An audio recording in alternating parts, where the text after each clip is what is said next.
Bonjour et bienvenue dans ce petit tuto sur SEPC, Système Expert en paramètres de coupe. Donc quand vous allez sur le site marpolizy.free.fr, vous avez là un accès direct, le tableur SEPC en ligne, ou alors vous passez ici par SEPC.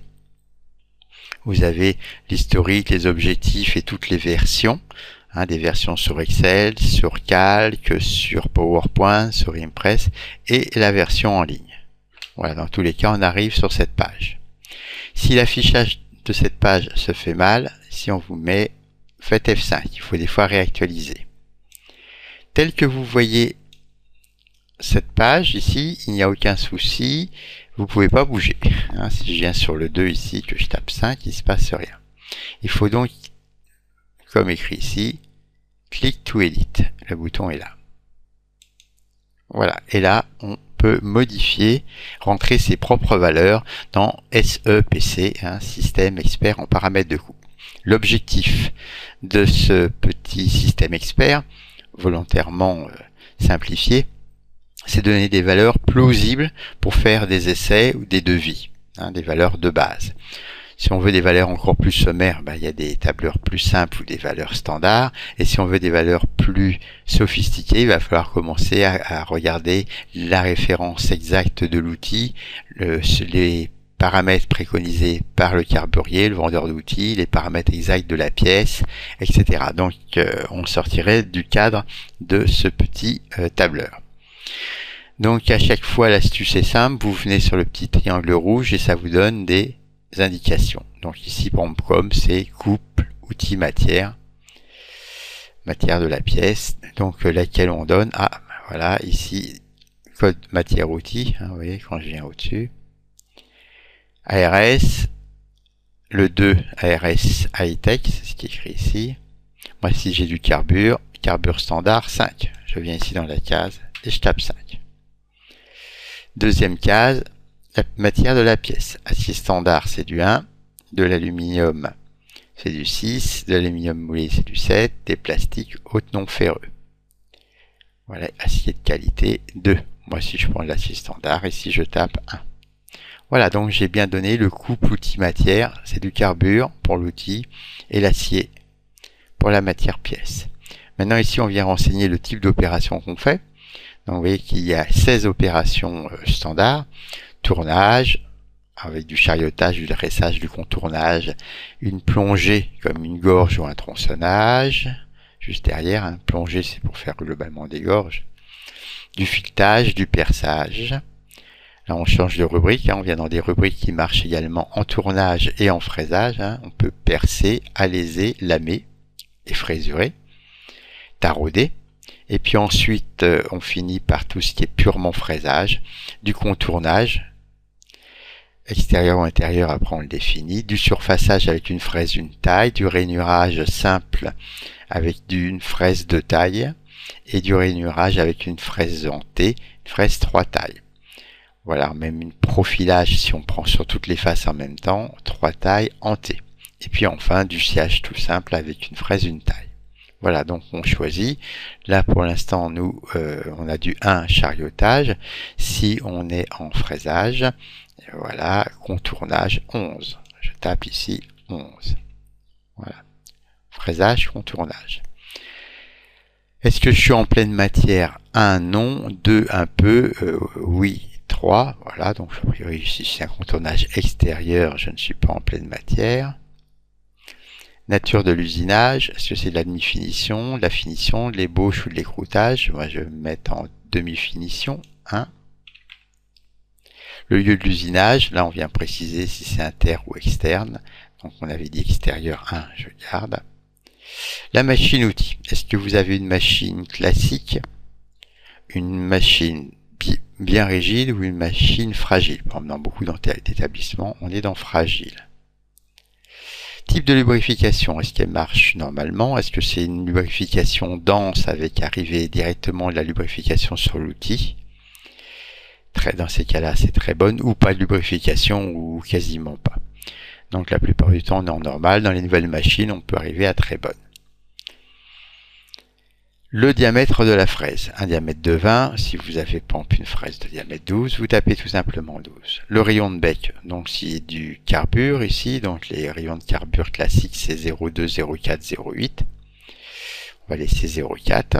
La durée de vie de l'arête de coupe, cette durée de vie, donc, on vous met souvent de 15 minutes, ça c'est quand on est dans les entreprises qui produisent beaucoup, 30 minutes, 45 minutes, voire 60 minutes, évidemment, d'un point de vue économique, plus l'ouvrier coûte cher et plus on veut aller vite.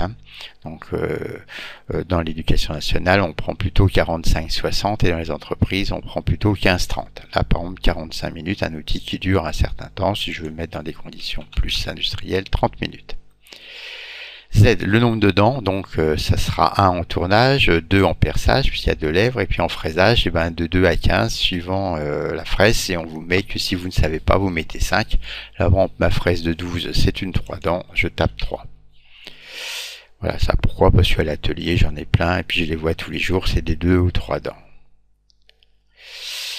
AP, la profondeur de passe. En tournage, on vous dit ce que ça sera, c'est soit le rayon de bail d'outil, ou alors la demi-longueur d'arête d'outil. En perçage, c'est le diamètre sur 2, c'est donc le rayon.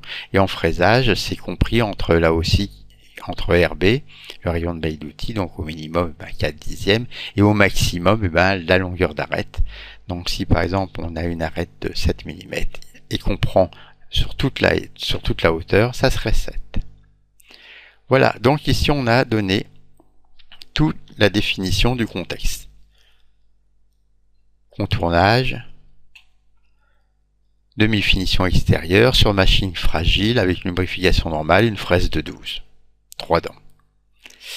Ici, on vous met si besoin forcé N. Donc ça, c'est si vous savez déjà que votre vitesse de coupe sera trop élevée. Par exemple, vous savez que de toute façon, vous, il ne faut pas dépasser 4500. Vous le tapez là. Sinon, vous ne renseignez pas dans un premier temps. Les résultats. On vous dit que c'est donc un couple. Ceci compte, c'est la nature du couple. Le rapport entre la dureté de l'outil et la dureté de la matière. C'est un carbure sur du ferreux. Donc la vitesse de base conseillée, c'est 160 mètres par minute. Voilà. Pourquoi? Parce qu'on est en contournage extérieur. Donc cette vitesse de base que vous avez là commence à tenir compte du couple outil-matière et on va l'affiner en fonction de l'extérieur. C'est-à-dire si on est en tournage extérieur, c'est pas pareil qu'en fraisage intérieur. Là, par exemple, la vitesse optimisée, vitesse de coupe optimale en tenant compte du contexte. Donc le contexte, c'est du contournage, demi-finition avec machine fragile sur un diamètre de 12. Dans ces cas-là, on va prendre 97 mètres minutes. On est très proche du standard qui est le 100 mètres minutes qu'on trouve dans beaucoup de livres. L'avance par dent et par tour, donc qui s'exprime en millimètres par tour et par dent, 0,06. Et ça vous donne un calcul. Ce calcul, c'est le fameux 1000 VC sur pi d. Donc ici, on vous dit que cette avance, ça tient compte du contexte. Voilà, 1000 VC sur pi d, donc ça vous ferait du 2500 tours par minute. À chaque fois qu'on voit OK, OK, c'est-à-dire qu'a priori, il n'y a pas d'alarme particulière, c'est ni trop haut ni trop bas. Le nombre de dents retenues, puisque vous en mettez 3, il est d'accord. Et donc, ce qui vous fera une avance par tour, de 0,06 fois 3. Voilà, F égale FZ fois Z.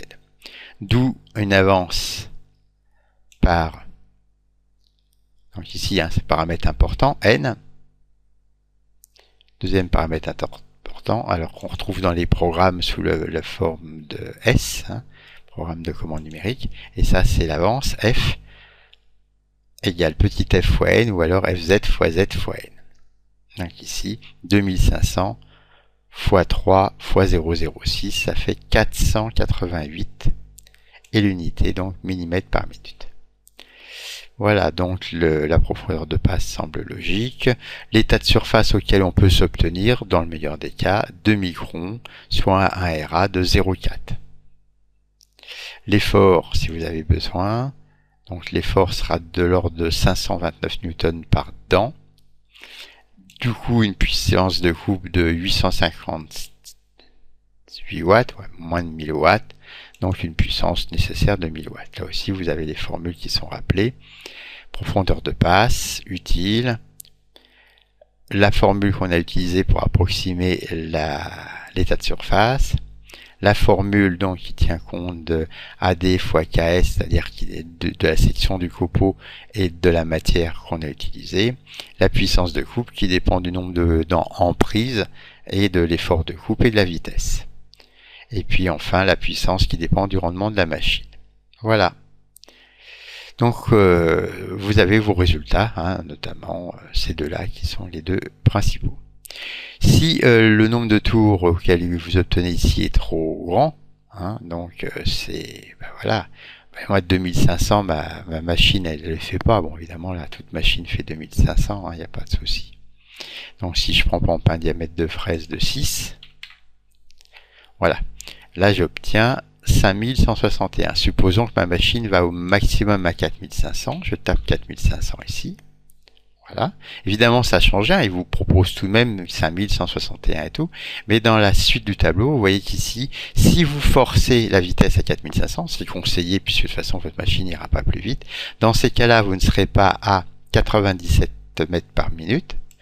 Vous n'aurez pas cet OP-là. Vous aurez celui-là, 85 mètres par minute. Du coup, votre outil ne durera pas 30 minutes, mais 32 minutes. Votre vitesse d'avance, pour qu'elle soit cohérente, puisqu'il faut refaire la formule, VF égale petit n fois z fois fz, comme n a changé, il faut recalculer, sera de 850. Et la puissance résultante, du coup, utile sera de 935 watts. Voilà. Au revoir et merci de votre écoute.